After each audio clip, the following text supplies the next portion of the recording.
নমস্কাৰ আপোনালোক সকলোকে আমাৰ ইউটিউব চেনেললৈ স্বাগতম জনাইছোঁ। আশা কৰোঁ আপোনালোক সকলো ভালে আছে।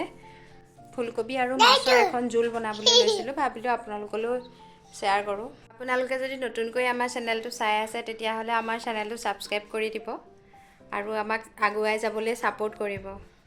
ফুলকবিখিনি কাটি লৈ মই নিমখ দি এইখিনি উতলাই ল'ম 2 মিনিট আৰু এফালে কেৰাহীখনত মই অলপ হালধি আৰু নিমখ দি পেলাই মাছ ফ্ৰাই কৰি ল'ম।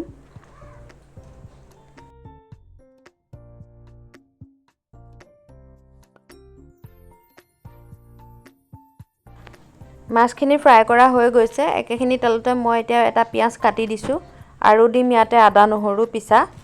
এইখিনি ভালদৰে ভাজি ল'ম আৰু দিম এটা কাটি থোৱা বিলাহী আৰু দিছোঁ নিমখ সোৱাদ অনুসৰি আৰু হালধি আৰু আধা চামুচ জিৰা। এইখিনি ভালদৰে মই লৰাই ল'ম আৰু তেল বিৰিঙি যোৱালৈকে মছলাটো বনাই ল'ম মই।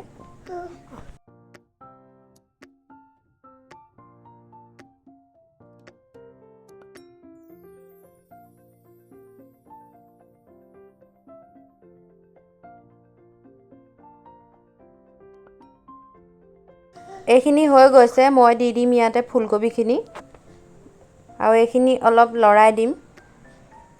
এইখিনি মই এনেকৈয়ে ভাজি ল'ম পানী নিদিয়াকৈ।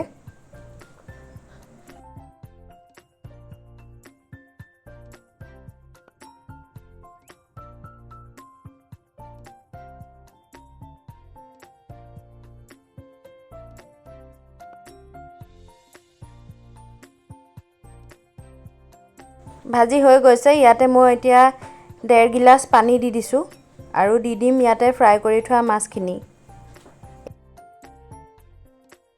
এইখিনি মই ভালদৰে উতলিবলৈ দিম। মোৰ তৰকাৰী হৈ গৈছে, এইখিনি খাব পৰা হৈ গ'ল। ইয়াতে মই দি দিলোঁ এতিয়া ধনিয়া। ভিডিঅ'টো ভাল পালে আপোনালোকে লাইক, কমেণ্ট আৰু ছাবস্ক্ৰাইব কৰি দিব আৰু এনেকৈ বনাই খাই চাব।